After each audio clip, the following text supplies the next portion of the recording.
in the sunshine, raised in the sun, but I can't even breathe in my own homeland. Working 2 jobs just to stay afloat. I want to bring in my legal contributor here because we're far from over. Ramona Farkas Seymour joins me now because I can feel the heat is on right now, right about now. I can see your expression. Shock. Yes. We haven't even gotten through. I need to see this document. Please. I need to hold Please. and see this. Please, be my guest. Be my guest. Be my guest. Be my guest. It is. Yes. You know, we got a lot of documents to get to tonight. We got quite a bit. There it is on your screen. Yes. There it is. And the amount is here presented. Please tell me the amount, Ramona Farkas Seymour. Please tell me the amount that was said by Mr. Jeff Lloyd. $30,178,000,000. Thank you. This is real. It's here. It's there. It's there.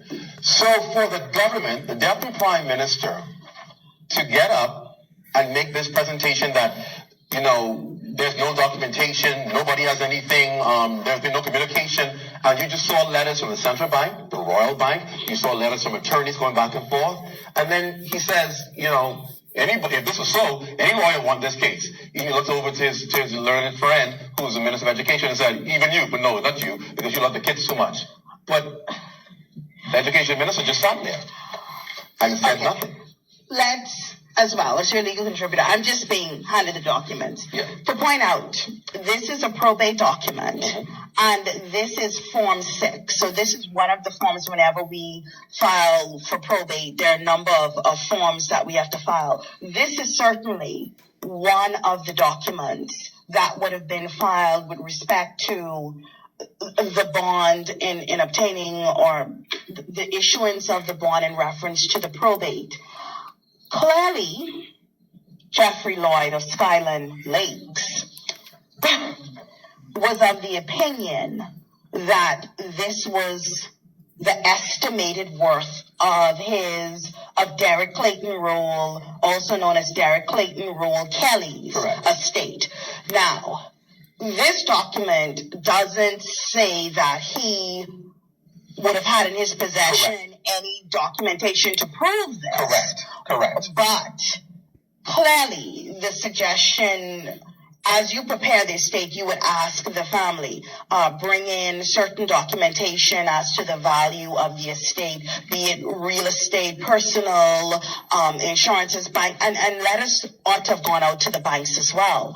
So for him to place this amount here, and it's rather a specific amount, very specific amount,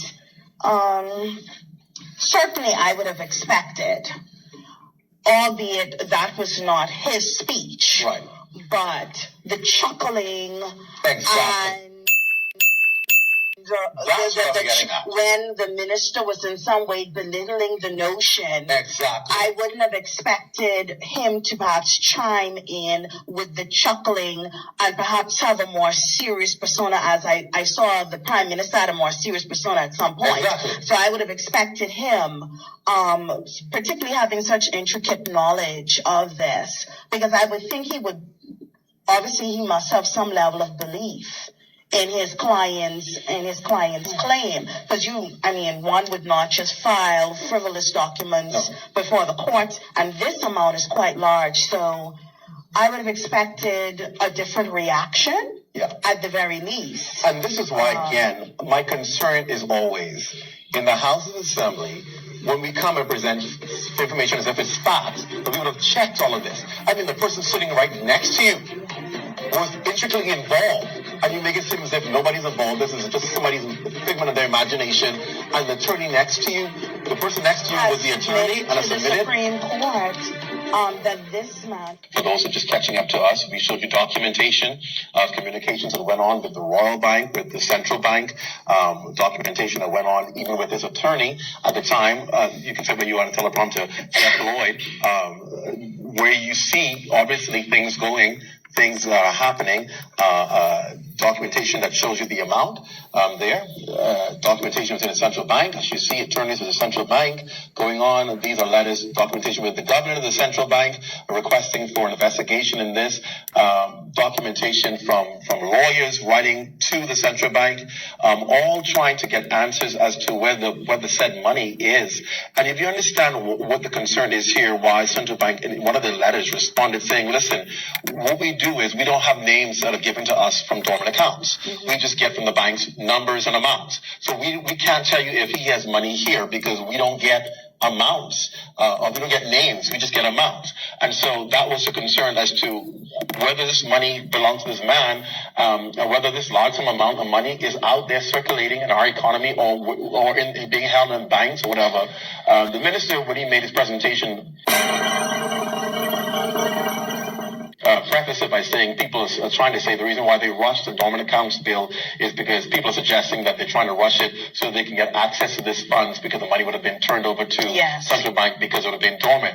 And he obviously is saying that wasn't the case. Well, he never came. I don't think I remember him coming out and saying it's not the case, but he gave the impression that that's not true. The suggestion is this is a fallacy. Right, that is not true and so forth. But I mean, it gives you another reason to question all of this, particularly since all these allegations. And I keep telling people, if this money does not exist, why are so many people involved? Why are so many communications back and forth, lawyers back and forth? What is up with this that makes people feel that this is going on? And of course, many of you understand, first of all, Derek Rolle received an inheritance he's saying he received an inheritance from a rich couple who later adopted him, which is why his name changed from Derek Rolle to Derek Rolle Kelly.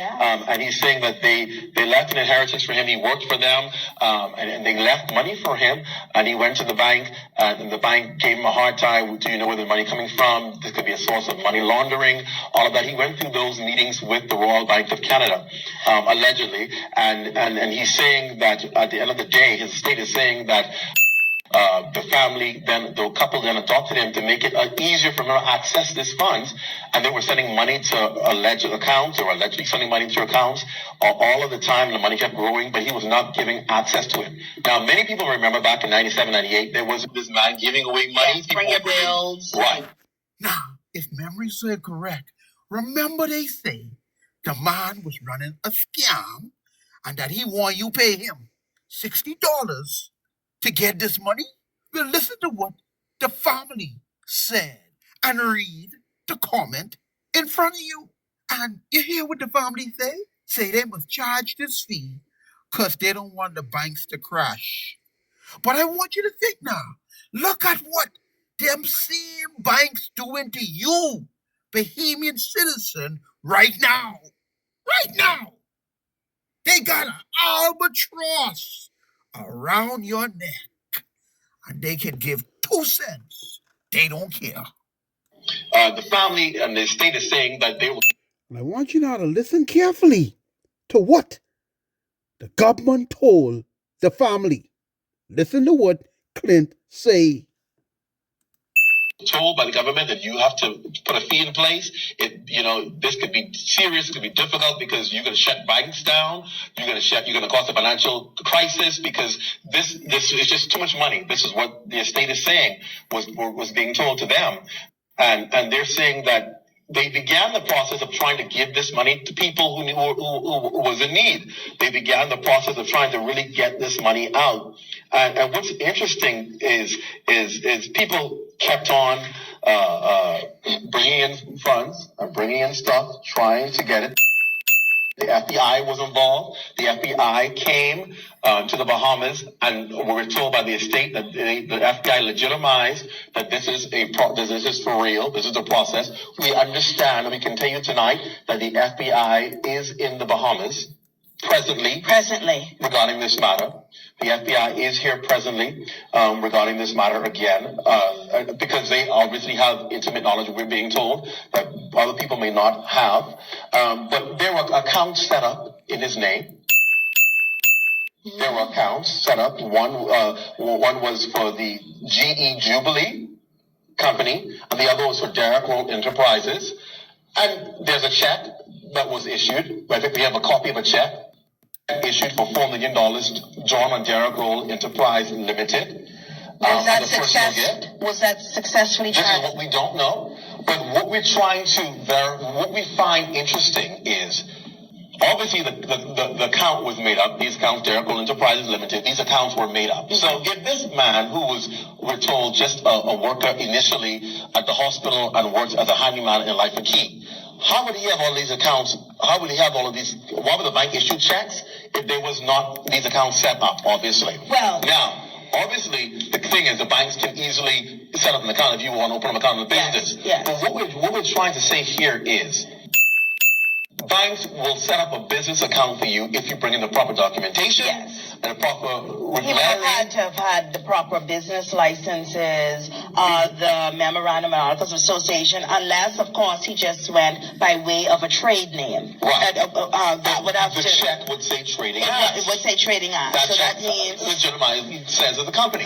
Now, Barclays isn't in existence today. Barclays would have been in existence then. But First Caribbean International Bank. And you have to assume that Barclays would not just issue a check, allow a man to open up a checking account in the name of a company if proper documentation was not in place. No, you would have had to have proper documentation in order to open the account. Right. Now, we cannot say right, we that because he wrote a $4 million means that he had $4 million. Exactly. One would think any good-thinking person wouldn't write a check for $4 million if you don't have it. But again, that's a huge assumption. And there are signatures on the account, obviously, you know, do we know if that check was successfully negotiated? We don't know that yet. Our investigations continue. The reference while we're showing that check is to show that obviously this business account was legitimate. The business account. That's it. Not the amount on it, but the fact that this business account. Why would somebody go through all this extent to open up all of these accounts if there is no money there to distribute money?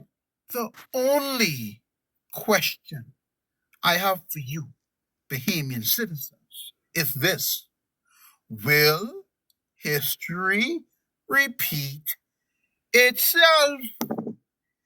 If you don't stand up and don't fight for what rightfully belong to you, the case study is already complete for Mr. Derek Rolle. Our case study, though, is still in progress.